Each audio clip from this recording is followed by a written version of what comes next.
Hola queridos amigos, ¿qué tal? ¿Cómo están? Desde aquí, desde el Centro Cultural El Parnaso, continuamos y casi ya culminando la lectura de La colina de Watership, libro escrito por Richard Adams. Y si recuerdan, en el capítulo anterior, el capítulo 38, Pelucón, uno de estos conejitos, sale de Efrafa junto con varias conejas, esa madriguera, Efrafa, de la que ellos querían capturar algunas conejas para llevar a su madriguera, a la madriguera El Panal, donde vive Avellano, Quinto, y un grupo de 11 conejitos. Un mapa que elaboramos, si bien el autor tiene su propio mapa en el libro, pero con el grupo aquí de lectores del Parnaso estamos elaborando este mapa. Hemos elaborado este mapita de la salida, de la huida de Pelucón. Allí pasan por ese monte, luego llegan a las vías de ferrocarril y finalmente a la zona de vegetación acuosa, le dicen ellos, que es cerca del río Test.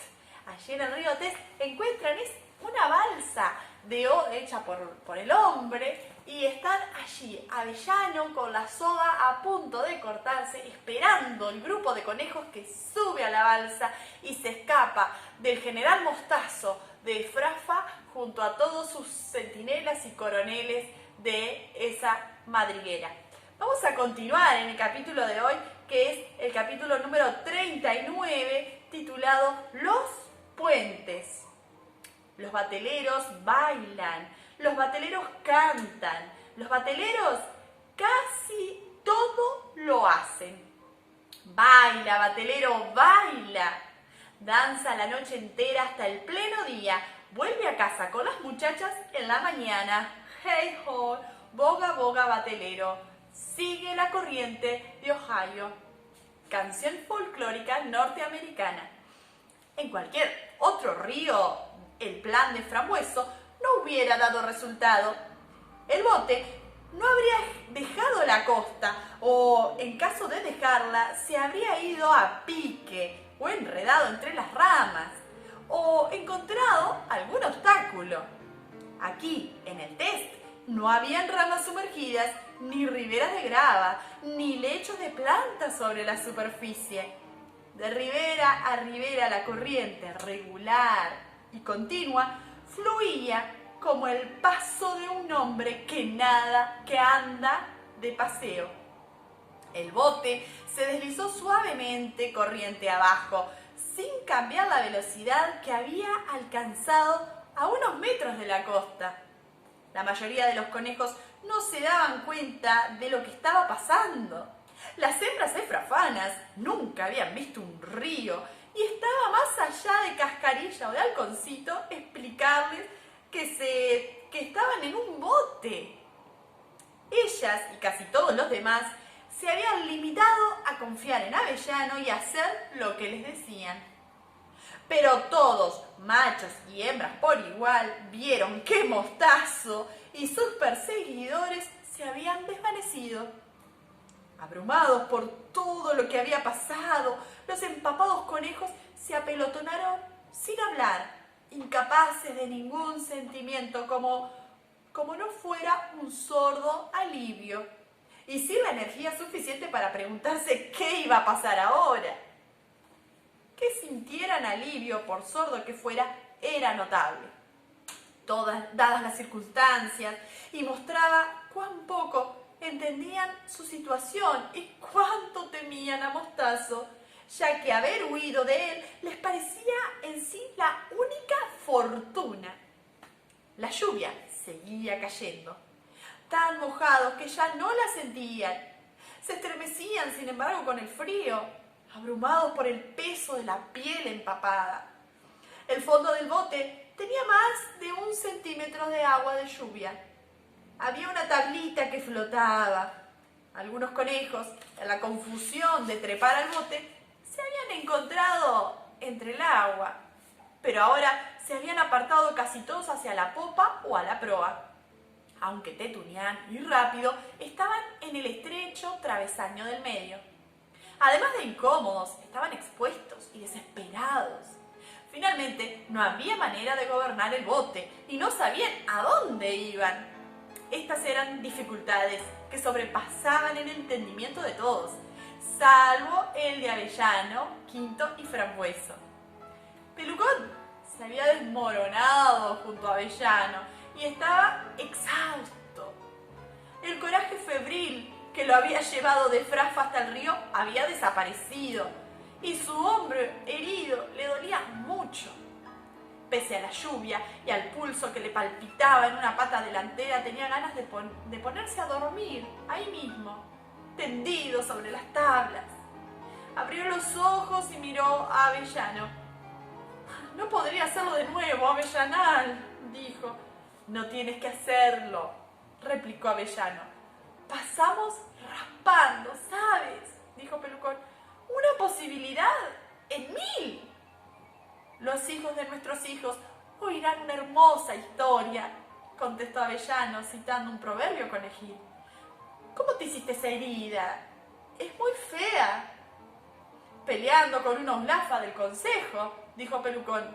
«¿Un qué?». La palabra oslafa era desconocida para Avellano.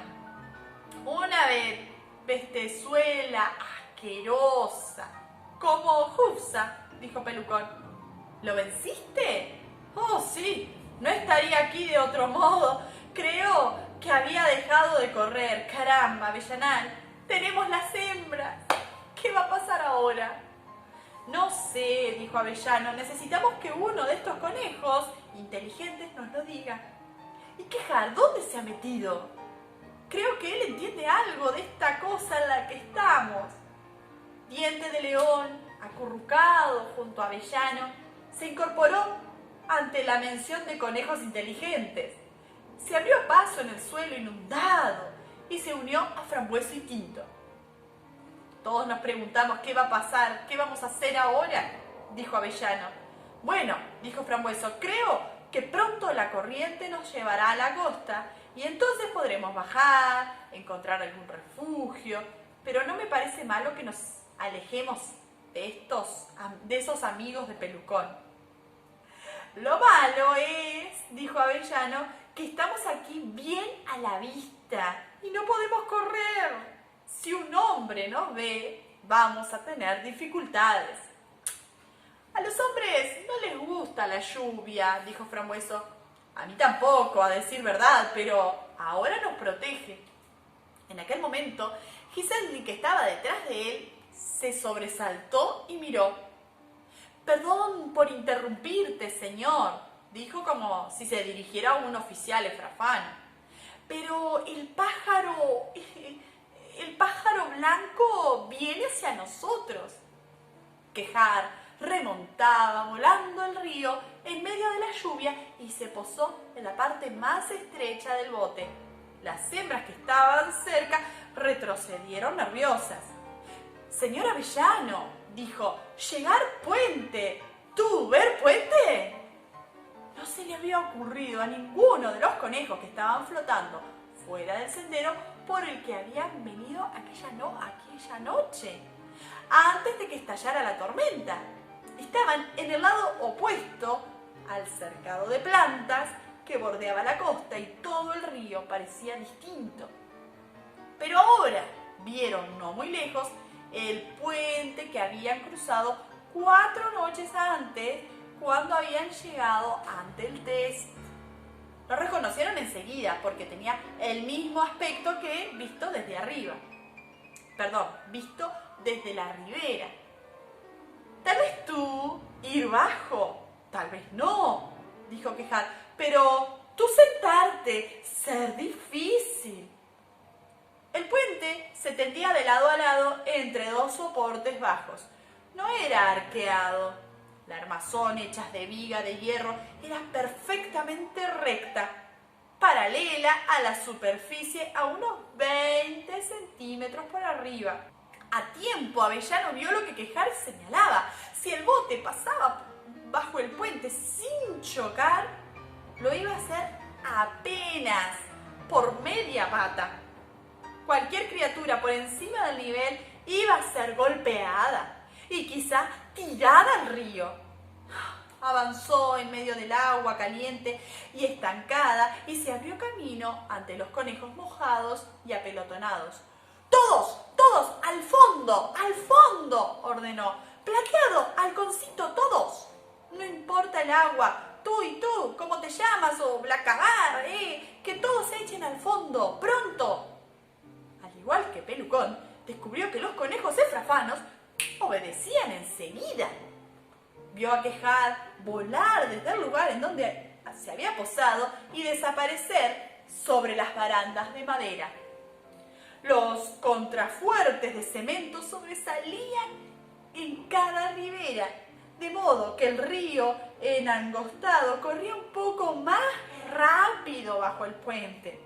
El bote había avanzado hasta ahora de lado, pero se puso de punta, de modo que Avellano perdió su orientación y se encontró con que ya no miraba el puente, sino la ribera. Mientras vacilaba, el puente pareció llegar sobre él como una gran masa, como la nieve que se desprende de una rama. Se apretó contra el fondo, se oyó un chillido y un conejo le cayó encima.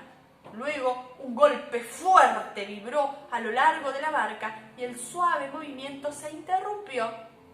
Esto fue seguido por un rumor de arañazos. Se oscureció y apareció un techo muy bajo sobre su cabeza. Por un momento Avellano tuvo la vaga idea de que estaba bajo tierra. Después el techo se desvaneció, la barca siguió deslizándose y oyó gritar a Quejar. Estaban debajo del puente, siempre arrastrados por la corriente. El conejo que había caído sobre él era Bellota. Había sido golpeado por el puente. El golpe lo había lanzado por los aires. Sin embargo, aunque deslumbrado y con raspones, parecía no estar herido. No fue bastante rápido, Avellanal, dijo. Es mejor que vaya por un tiempo a Frafa. Saliste bien librado, dijo Avellano, pero me temo que haya alguien en el otro extremo que no tuvo mucha suerte. Una de las hembras se había apartado del agua estancada y el soporte del puente la había golpeado en el lomo. Era evidente que estaba herida, aunque Avellano no podía saber si era de gravedad. Vio a Giselle junto a ella y, viendo que no podían hacer nada para ayudarla, prefirió dejarlas solas. Miró alrededor y vio a sus fatigados y temblorosos camaradas, y después a Quejar, garboso y alerta en la proa. «Tenemos que volver a la costa, Quejar», dijo. «¿Cómo podemos hacerlo? Los conejos no estamos hechos para esto, ¿sabes? Tú no parar el bote. Otro puente, a ver, él te detendrá». No quedaba más remedio que esperar. Siguieron flotando y llegaron a un segundo recodo donde el río doblaba hacia el oeste. La corriente no disminuyó y el bote dio la vuelta al recodo casi en medio de la corriente, girando al hacerlo. Los conejos estaban asustados por lo que le había pasado a Bellota y a la coneja y siguieron echados lastimosamente a medias fuera del agua. Avellano subió a la popa elevada y miró al frente. El río se ensanchaba y la corriente disminuía. Se dio cuenta de que avanzaban más lentamente. La ribera más cercana era alta y los árboles más juntos y tupidos. En la ribera más lejana el terreno era bajo y abierto. Era herboso y se extendía, suave como los terrenos segados de la colina de Watership. Avellano esperaba, de alguna manera, salir de la corriente y alcanzar esa costa, pero el bote se movía despacio, en el centro mismo del amplio estanque. La ribera abierta quedó atrás y ahora los árboles dominaban a ambos lados. Corriente abajo, el estanque estaba cerrado por el segundo puente, del que tantas veces había hablado Quejar. Era viejo, construido con ladrillos oscurecidos. La hiedra pendía de él, al igual que la valeriana y el antirrinum malva. Bien separados de cada ribera se elevaban 4 arcos bajos, apenas algo más que alcantarillas, cada uno llenado por la corriente hasta un pie del ápice. A través de ellos, delgados segmentos de luz del día se veían del lado de la corriente. Los estribos no sobresalían, pero contra ellos se formaban montones de resaca, de donde se desprendían continuamente hierbas verdes y varas y eran llevadas del otro lado del puente. Era evidente que el bote iba a dar contra el puente y quedarse allí detenido. Al acercarse, Avellano se dejó caer en el fondo, pero esta vez no era necesario. En medio del río, el bote golpeó suavemente contra 2 pilares y se detuvo, sujeto en la boca de una de las alcantarillas centrales.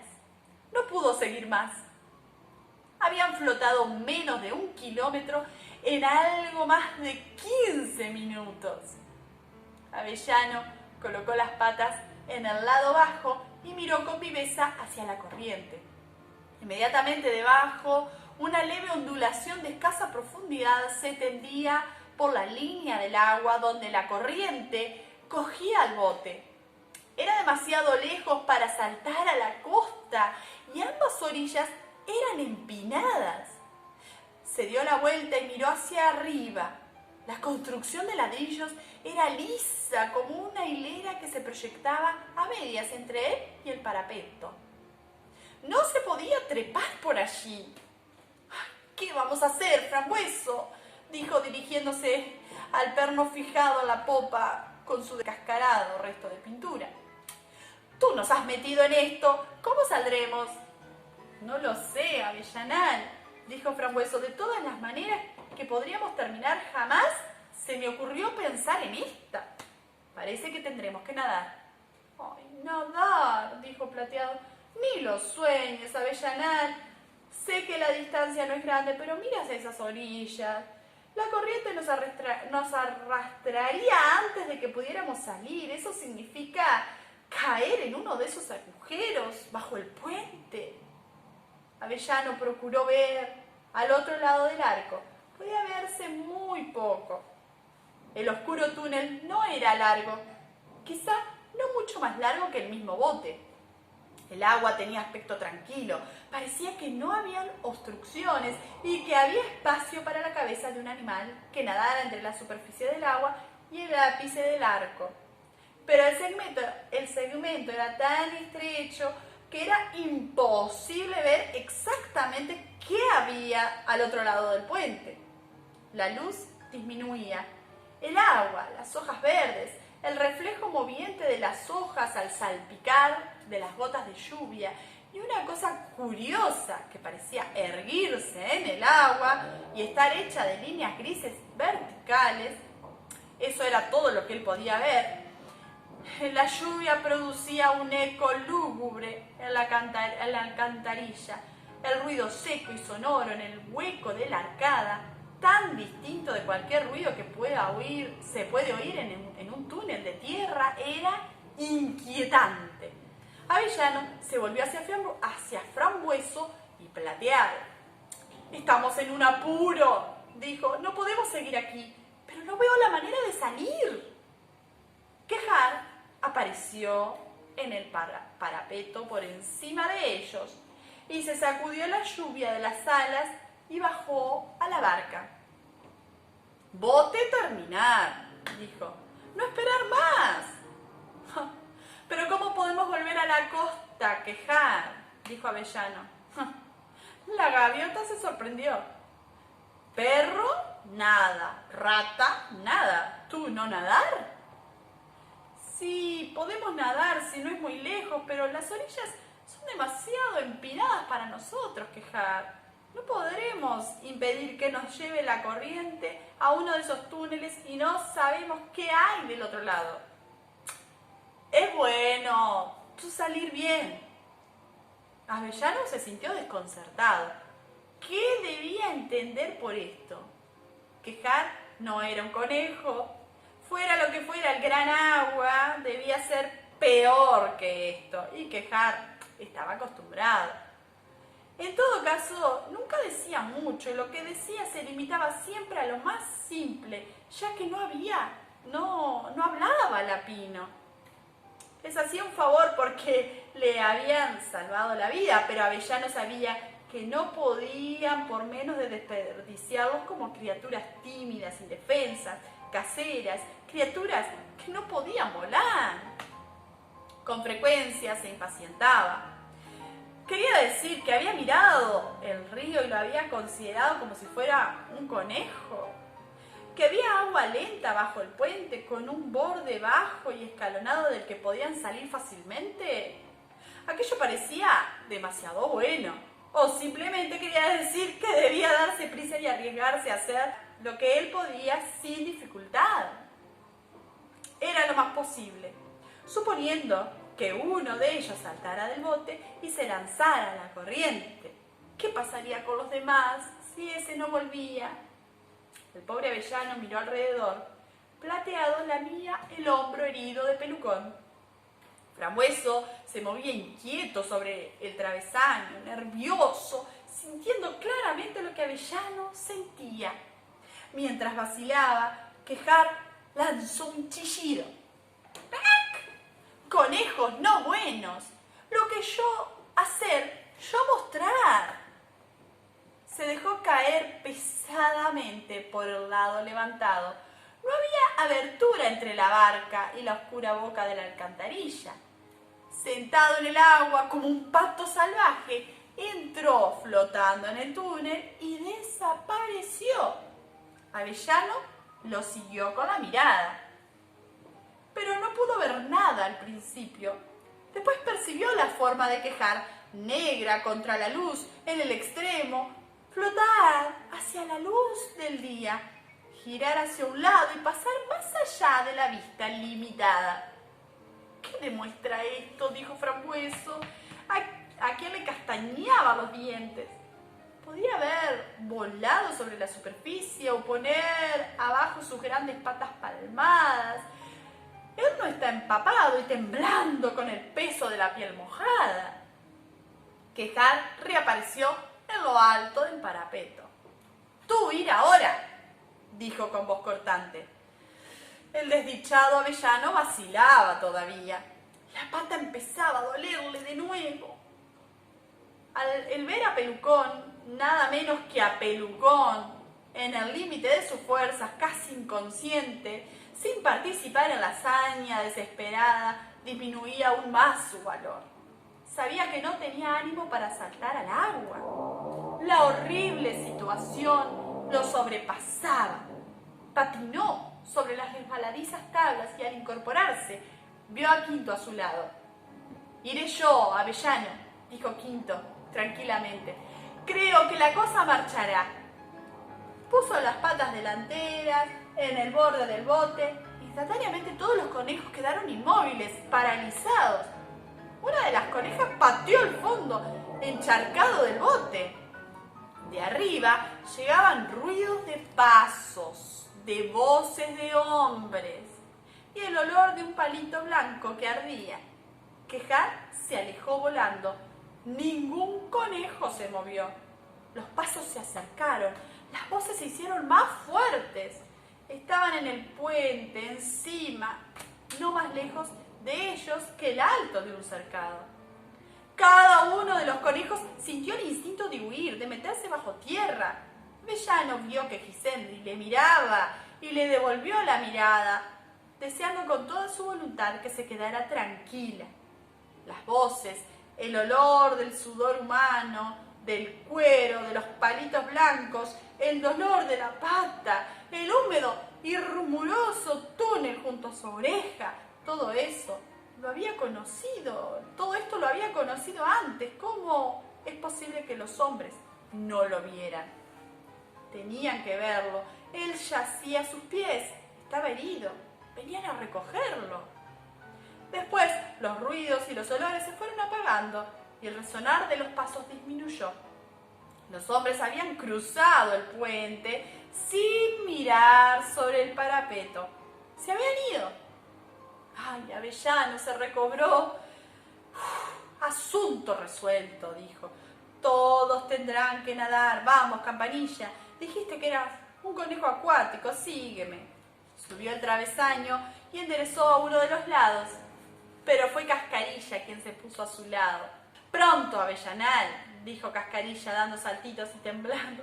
Yo también voy, pero date prisa. Avellano cerró los ojos y se dejó caer en el agua. Como en el emborne. Sintió primero el estremecimiento instantáneo del frío. Pero más que esto, y enseguida sintió que le llevaba la corriente. Era arrastrado por una fuerza como la de un huracán, aunque silenciosa y suave.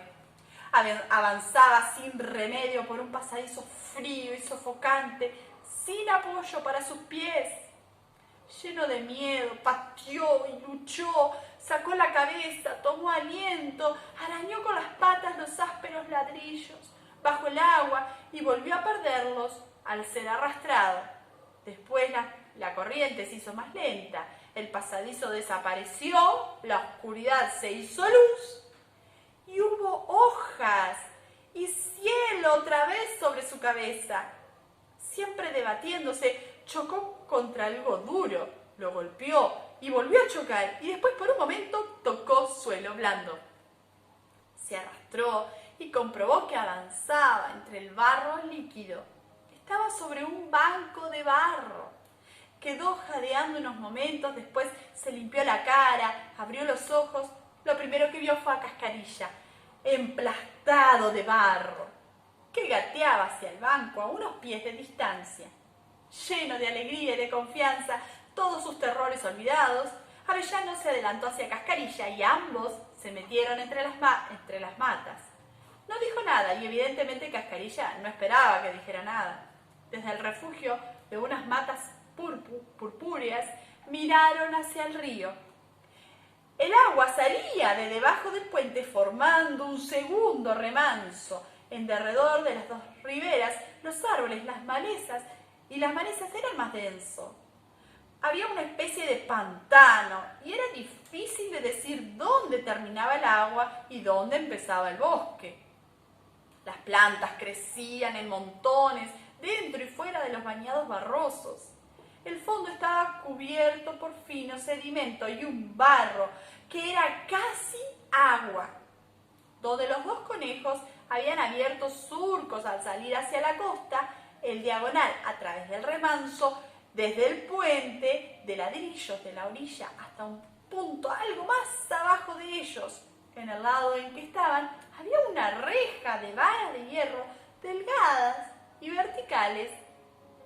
En la estación de la poda de las hierbas del río, arrastradas en masas trenzadas desde los puestos de pescadores a lo alto, eran contenidas por esta reja, estiradas por los hombres con botas de goma, que las apilaban para usarlas como abono.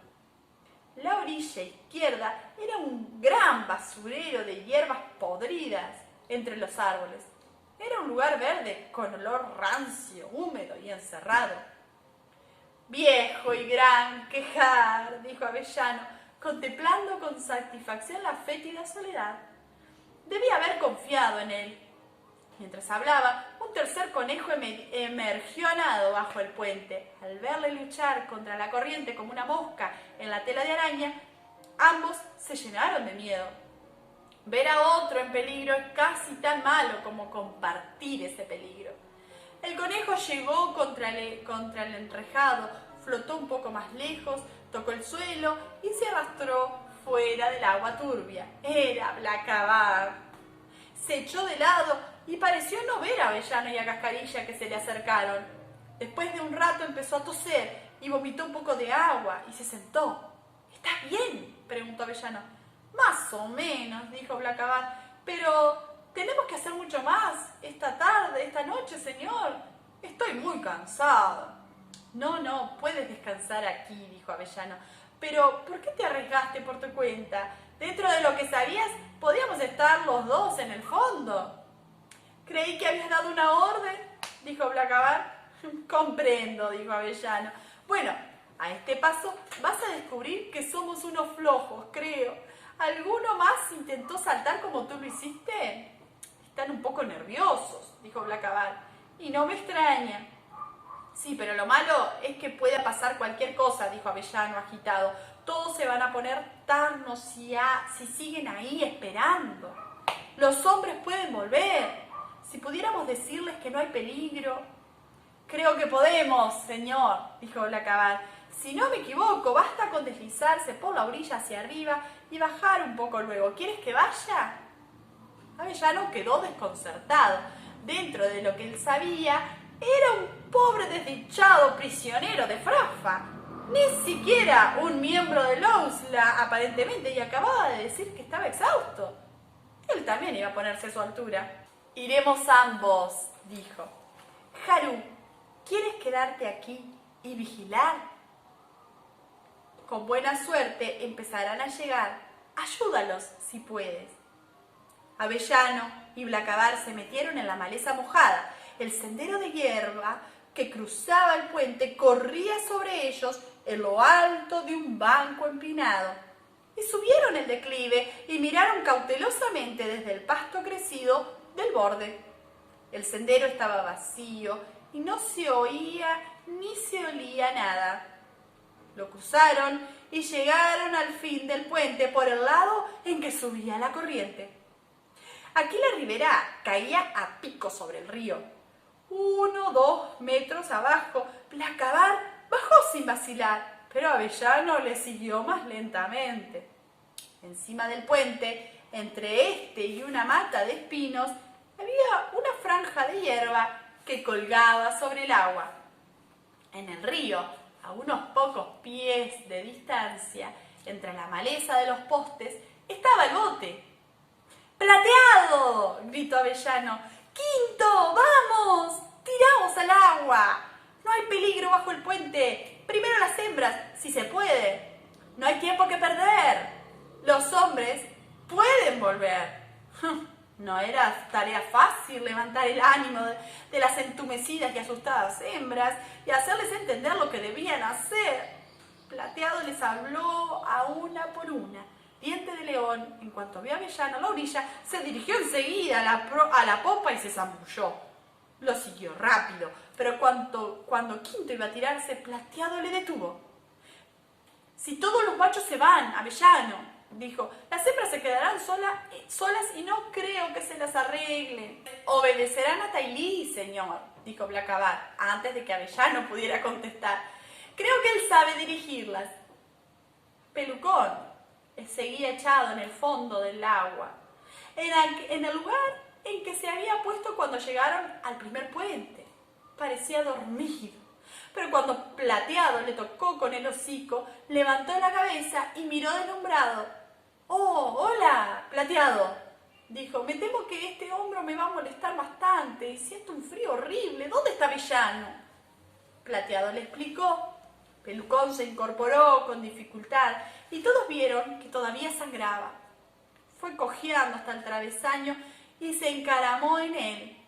«Giseli», dijo, «tus amigas no pueden estar más mojadas, de modo que es mejor que salten ahora. Una por una, ¿qué te parece? Entonces no habrá peligro de que se arañen o que se lastimen al nadar».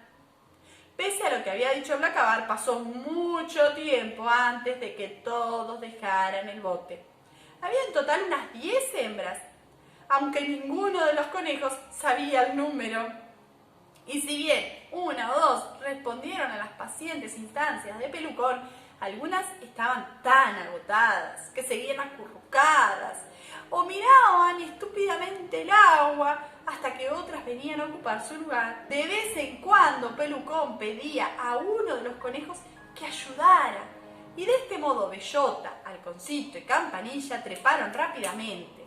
La hembra herida, Trayolosa, estaba muy mal.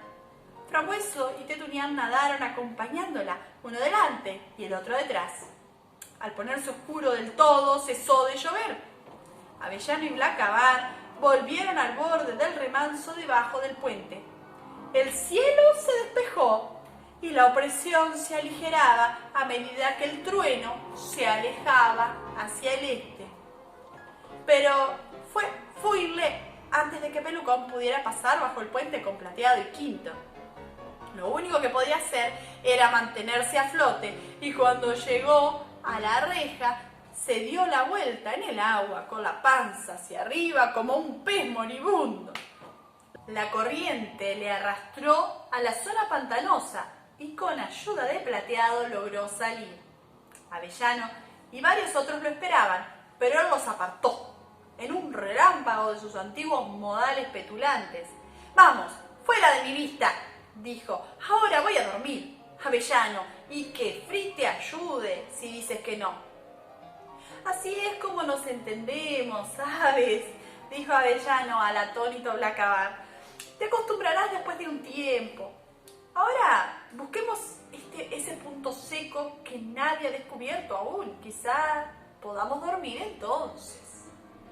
Cada rincón seco, bajo la maleza, estaba repleto de conejos agotados que dormían. Después de buscar un rato, encontraron un tronco caído.